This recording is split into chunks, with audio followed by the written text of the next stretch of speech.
Tell me why you're giving up on God. Hold on, change is on the way. A lot of people have become used to the status quo. They are now living on survival mode. So your communication with God is a life wire of your relationship with God.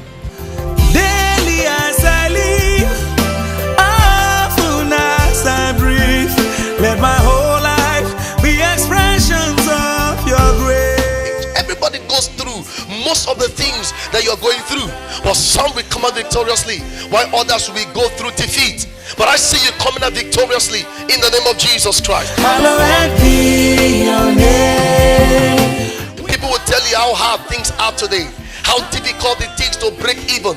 I want to let you know that the problem is not in the difficulty, it is in the gap of grace, the gap of access to knowledge, access to revelation, the gap of power. Hallowed be your name. Hallowed be your name. I want to share something with us, on the power of communication in relationship. The power of communication in relationship. Now, the power of communication in relationship. I'm going to be taking specific look at our relationship with God. Our relationship with God. Number one fact everybody must understand is this. You are in a relationship whether you like it or not. You are in a relationship. Everybody is in a relationship. Number one, you are in a relationship with yourself. You are in a relationship with anything you interact with. What's a relationship? A relationship is an interaction you have between one person and any other thing. People have relationship with their cars. Why? Because they drive, they maintain, they service, they put in money. That's relationship. People have relationship with their hair. Yeah, because if you don't have relationship with your hair, number one, you wouldn't comb the hair. You wouldn't barb the hair. You wouldn't oil the hair. But anything you do on your hair is because you have a relationship with your hair. Everybody have a relationship with their mouth. Water goes in, food goes in, and good things goes in too. So that is relationship. Some people have relationship with their phone. Everybody. That's why the richest man in the world, as at now, is Jeff Bezos, the man that have beaten Bill Gates. Bill Gates is not the second. Jeff is not the first. Go and check how Jeff made his money. He made it through phone. Amazing. The 10th richest man in the world is Mark Zuckerberg, that made his money by leveraging on the phone. What did he leverage on? He leveraged on relationship. Every human being on the earth, if we are 7 billion, at least 3 to 4 billion have a phone. And they are relating with the phone. For real. You don't need any message to teach them to relate with the phone. You don't. They relate how? They make call, they pick call, they browse. If the battery goes down, they repair it. They charge it. That's relationship. Some people relate to their clothes. You wear it, you put it, you wash it, you iron it. That is relationship. So in a nutshell, life is a sum total of relationships. When people fail in anything they do, they fail because they have decided to relate with that thing in a wrong, acceptable manner. So failure in any part of life is a failure of relationship.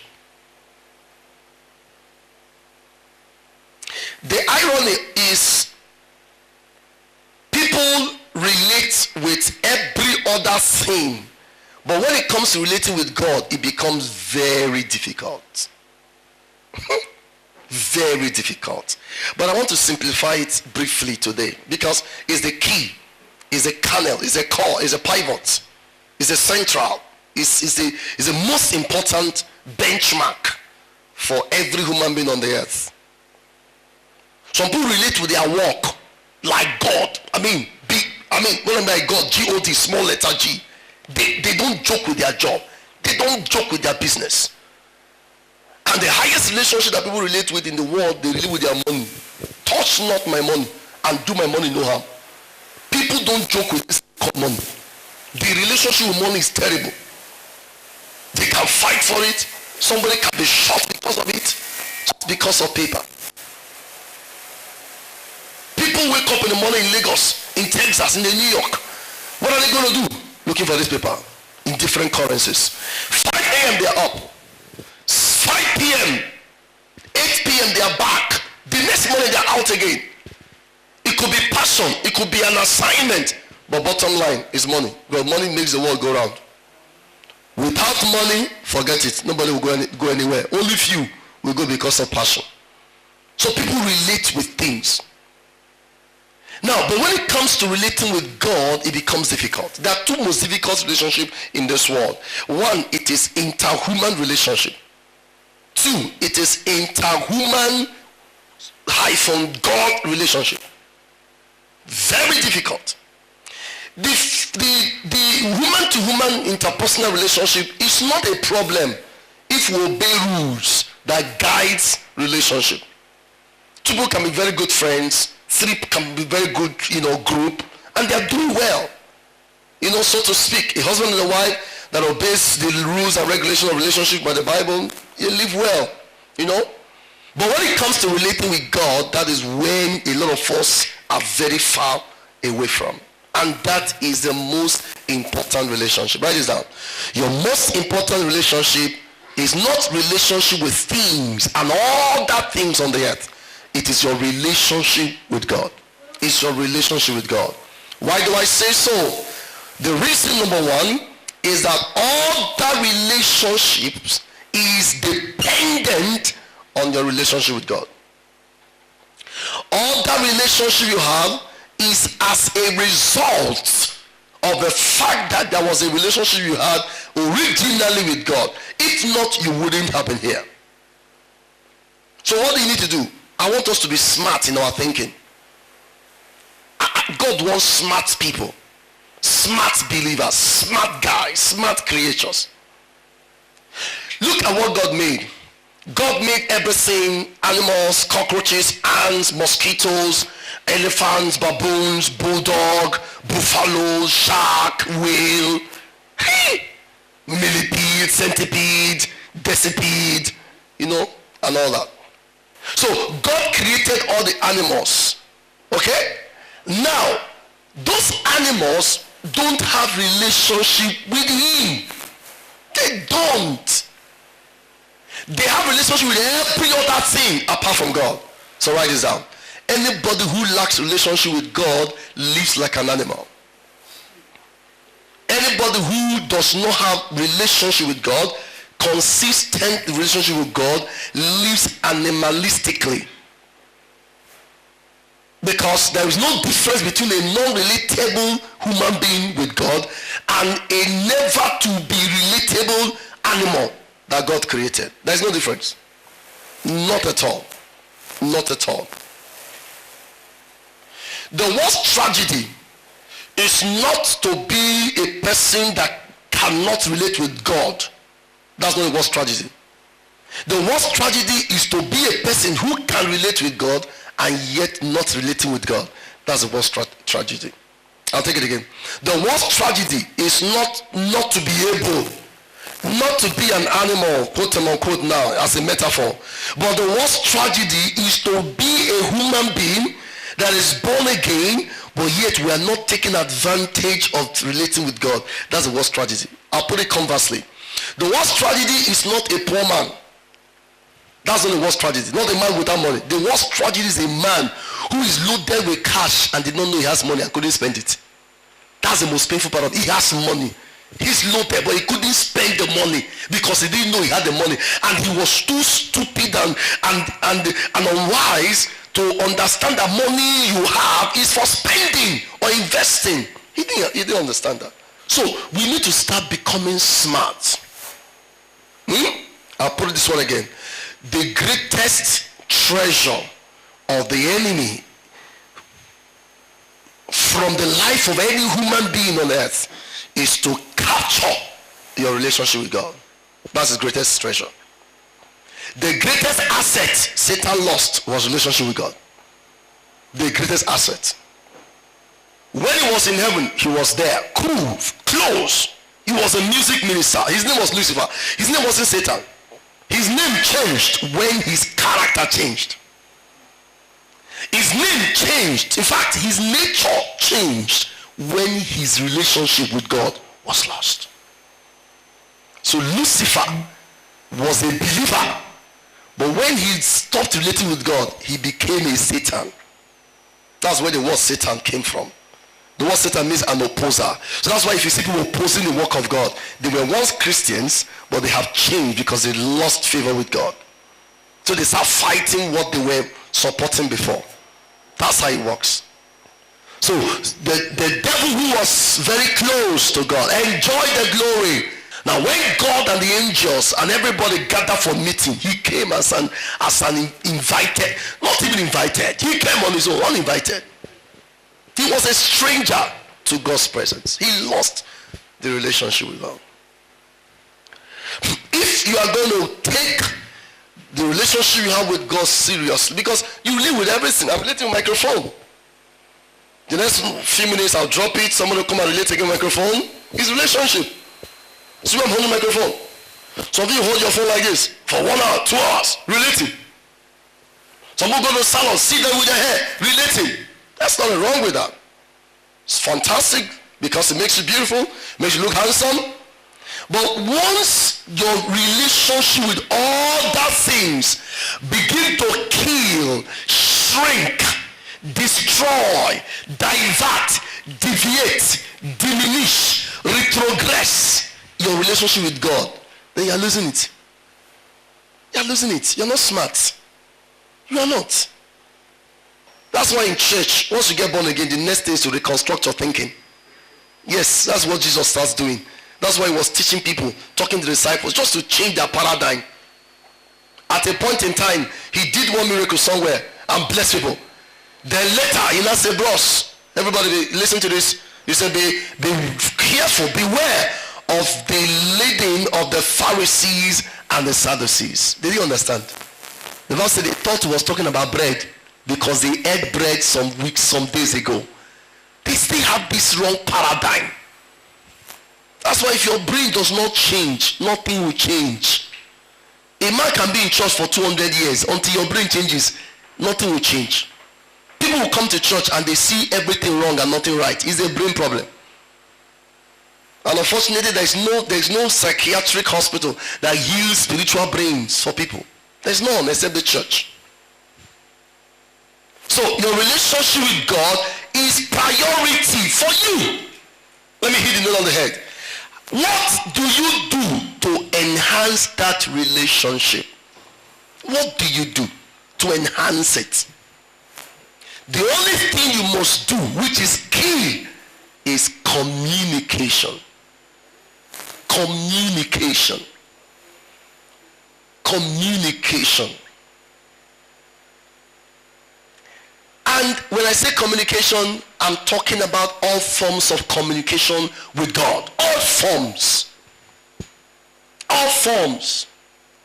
What are you doing in everything you do? You are communicating. When you go to salon with your hair, you communicate. Give me this style. Do it very well. Then, once they're done, you communicate money. You are communicating. Once you hold your phone, what are you doing? You are communicating. Once you go to work, what do? You communicate. Once you are selling the product in your office, what are you doing? You are communicating value. So your communication with God is the life wire of your relationship with God. The moment you stop communicating with your stomach for 3 days, you know that your stomach is important. Not even 3 days, after 6 hours, you know You must communicate food to the stomach. In fact, your stomach will communicate to you first. Hunger pangs. I'm hungry. It will communicate. Anytime a stomach stop communicating, check it. It's dead. It's not working. No stomach here will die. Amen? Everything in life communicates. Why does communication facilitate relationship? Very simple. Very simple. If you understand this, nobody will beg you to pray. Why? You are communicating with God. The moment you stop communicating with anything, that thing dies. Yes, that's what happened to the devil. That's what Satan does to every one of us, to make sure that we are too busy, too tired, too unable, too unwilling, too just not being able to communicate with him. If you don't communicate with God, your relationship will not grow. It won't grow. I'm not kidding you. Imagine two people in the house, and for 2 years they didn't talk to themselves. Sure. After 2 years, you will see Afghanistan and US. 2 years is too far. 1 week not communicating. Many things will happen. Bitterness, anger, animosity. It will grow. Why? People are not talking. That's why if Satan wants to kill a relationship, he will make you angry that you cannot talk. Close your mouth like this. Once your mouth is closed and you cannot express yourself, you will depress yourself. You will compress. Yes. Once you are compressed, the next thing to do, the person will explode like a gas. So communication is key. Talk to God. Don't forget that we're in a journey. Where are we going to? We are in a journey to be like him. Let me say this to you, the whole life we live on earth is nothing compared to the real thing that we have in Christ. Change your thinking. The whole thing you're pursuing is nothing compared to the value of what we have in our walk with God. The most important thing to relate with is God because of eternity. Because of eternity. So we are in a journey. What's the journey? Our journey is to be like Christ on the earth. Our journey is to come to a point like Enoch walked with God and God took him. Why? He had a sweet communion service with God. He was always communicating with him. Always learn to communicate with God. If you don't communicate with him, something will go wrong. Let me just drop it. Why do you need to communicate consistently with God? Why? Number one, in order not to be a stranger in God's presence. In order not to live your life. Number two, though you are a believer, but you live like an unbeliever. Why? The life of God in you does not make a difference. There's no difference that between you and somebody who does not go to church. The only difference is that you go to church. Everything they do, you do. Any dance they dance, you dance. Anything they can do, you can do. Except the one you say you don't want to do. Anything. In fact, you can even beat them because you are smarter than them sometimes. If they are one girlfriend, you can take two. You can be a gang leader. You can do gangsterism. It's not that you're not born again, but there is no emanation of the life of God in you. Why? You're not communicating with him. You are not. That's why you can see people, they're in church, but their lifestyle is different. You can't be talking with God and you are misbehaving. You'll be conscious of his presence. The next thing that communication does between you and God is that communication is an exchange of energy. I like that. Exchange of energy. Exchange of energy. Exchange of life. Why do you communicate? To exchange life. Life. Life. So anytime you are talking with God, you are releasing energy. God.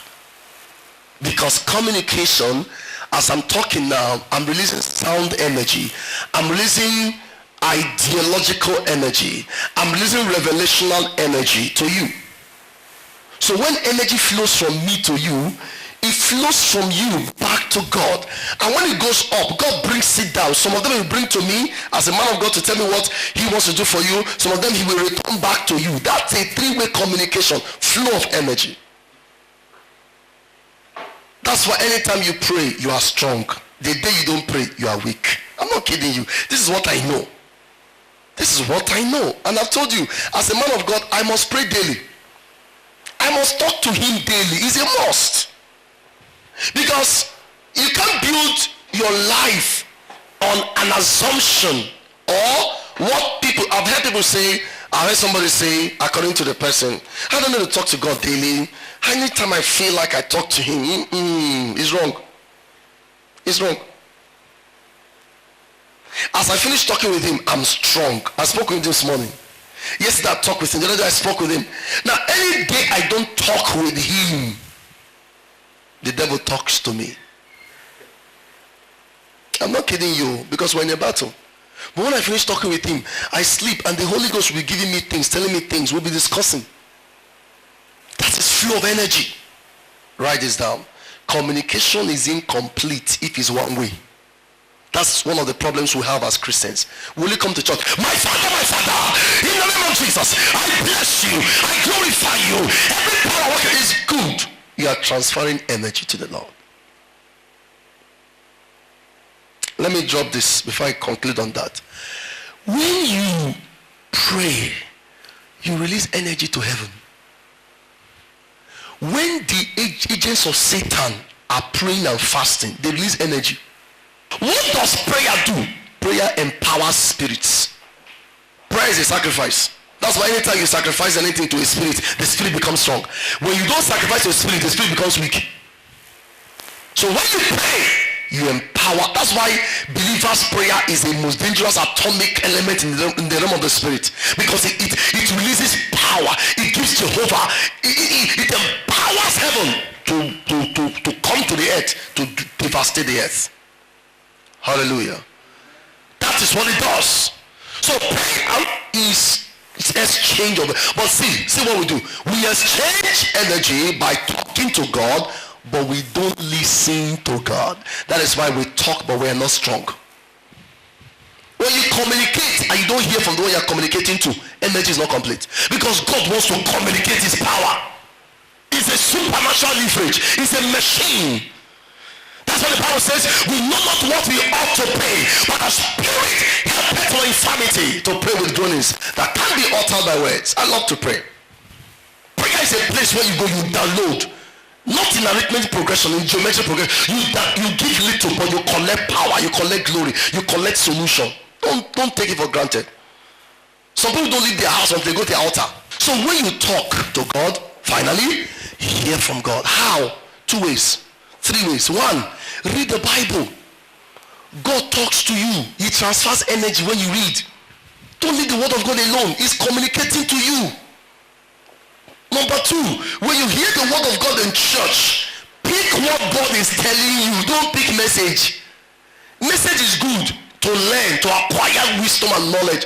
But as I'm talking and God drops something, it comes to you directly. Write it down. It's God's talking to you. It's energy. It's not for everybody, it's for you. So personalize it. Write it down. It could be one thing. It hits you. Say, that's God talking. That's energy for you. Then finally, when you finish praying, don't be in a hurry to run away. The God want to talk. He's the one that made mouth now. The mouth maker wants to use his own mouth to talk to you and run away. Don't do that. That's why when God cannot pass information to you, he will start passing to other people. When you finish praying in the morning, read the Bible, he will talk to you. After he talks to you, then you now talk to him back. Exchange of energy. Satan hates that kind of thing. He doesn't like it. So he removed Adam and Eve from the garden. Why?